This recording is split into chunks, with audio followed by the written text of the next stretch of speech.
Here we go. Good morning, everybody. Today we are starting week 4 in our ARC unit. So ARC is our reading program, like we've said before, and so we're working on week 4. So week 4 is focusing on the story elements, and we'll go through them in just a minute together, but I also wanted to show you that they're already in your packet. I have these slides for you right here. They're in English and Spanish, so you can always have the reminder at home with you. I've also included here what books we're going to read this week. So for the first 2 pages, we're going to be working with Peanut Butter and Jellyfish, and you can see the little books in the corner. And then for the next 2 pages, we'll be using the next book, Gilbert Goldfish Wants a Pet. So there's just 4 writing pages, 1 set for each book. So let's get started. Here we go. Let's make sure. Oh, I'm blocking it. There we go. So today we're going to be talking about the story elements, and I just wanted to review quickly. So here we have the author. And what is the author's job? Oh, I'm trying to zoom in. I'm blocking it. Sorry, guys. There, is that a little better? Let me see. There, that's a little better. Okay, so we have the author here. And what's the author's job? You got it. So the author is somebody who writes the story or the text. And a lot of times they do research to make sure their facts are correct. So we enjoyed some books by Gail Gibbons and some by Nicola Davies. And they are some examples of authors who do research first. They did lots of research, they read lots of different books, they went and studied whales or all the animals that they wrote about, and then they put those facts in their books. Another great author that we've been talking a lot about is Mo Willems, and Alma Florida writes a lot of great stories as well. So these are just a few examples of authors.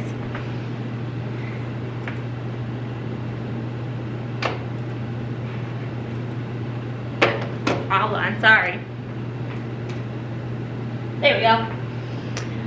So the next important person, the next important job for a story is the illustrator. Who remembers what the illustrator does? Okay, so the illustrator is the person who draws the pictures or creates the pictures, because they don't always just draw them. Someone like Eric Carle uses paints and crayons and pastels and all different types of art materials to make his illustrations. And another great artist is Christian Robinson. And here's an example of one of his pieces. Some illustrators also take real photographs. They use a camera and they take pictures. An example of that is the Knuffle Bunny stories. The background of the story is an actual picture. And then Mo Willems, back from our author slide, then drew the characters and they put them on top of the photographs. So he used lots of different ways to create his pictures.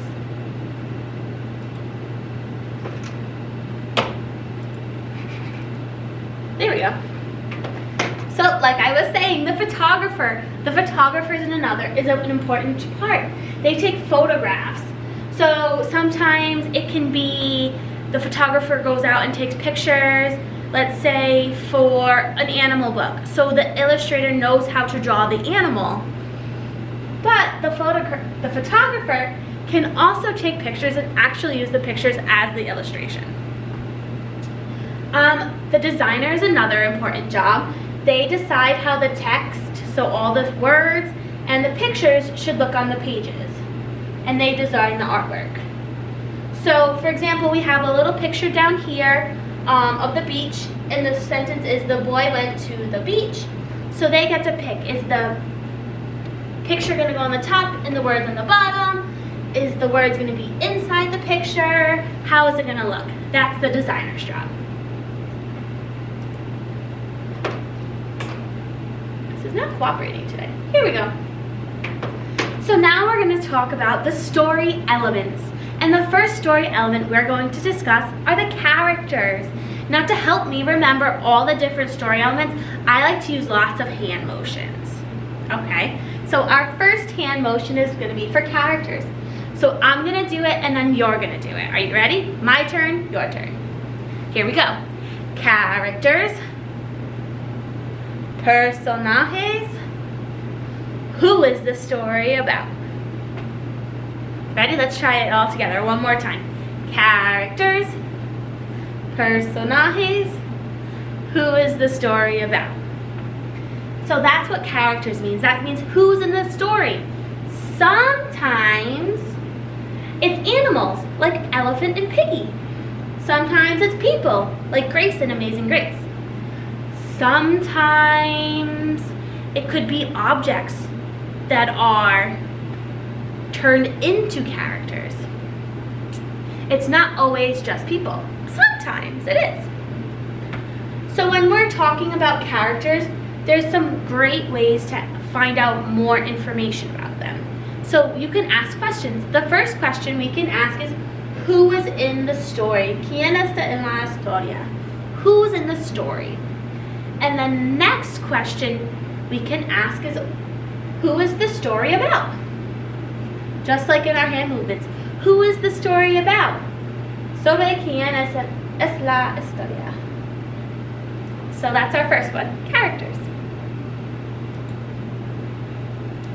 Our next story element is setting. So setting is talking about where and when the story takes place.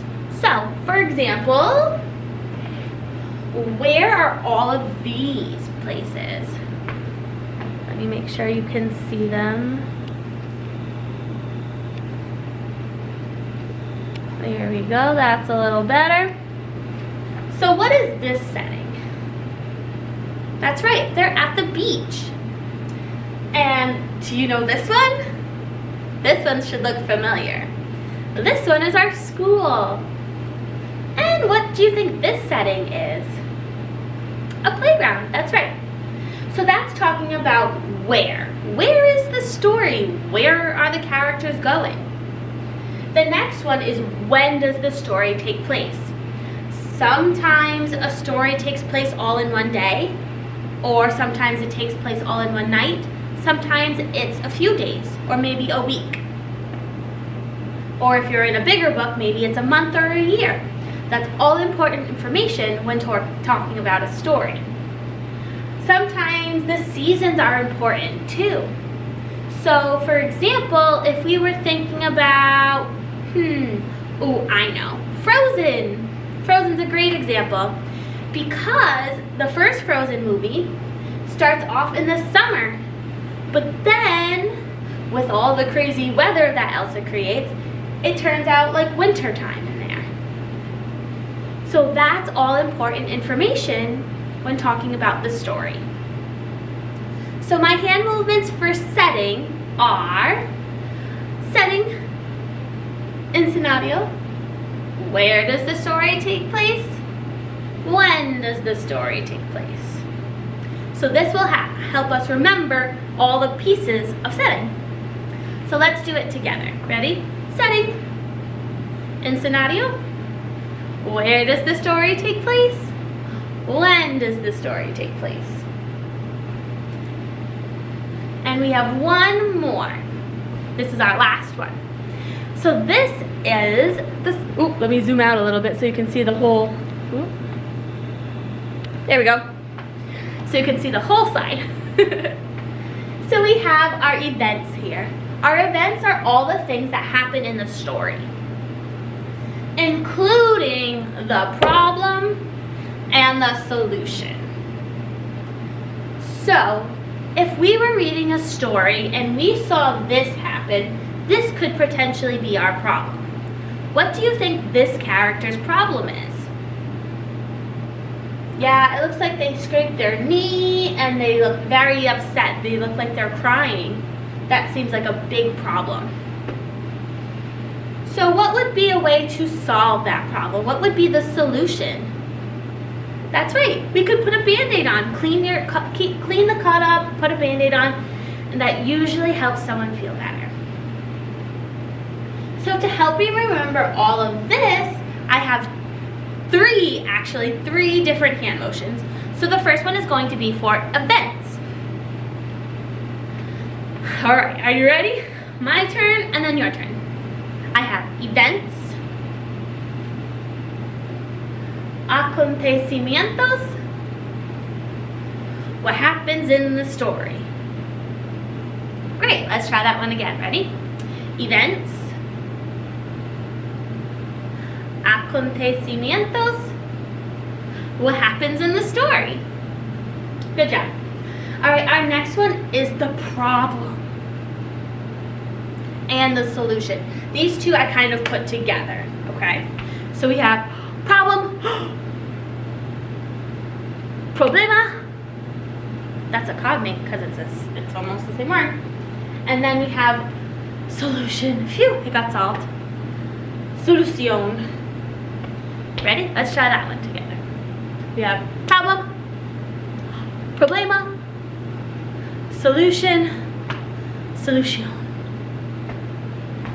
So our events consist of what happens in the story, and it includes the problem and then how they solve it. So the solution. So now, please go watch your first story for the week, and then I'll help you fill in all the information about the story elements for that story. Bye guys!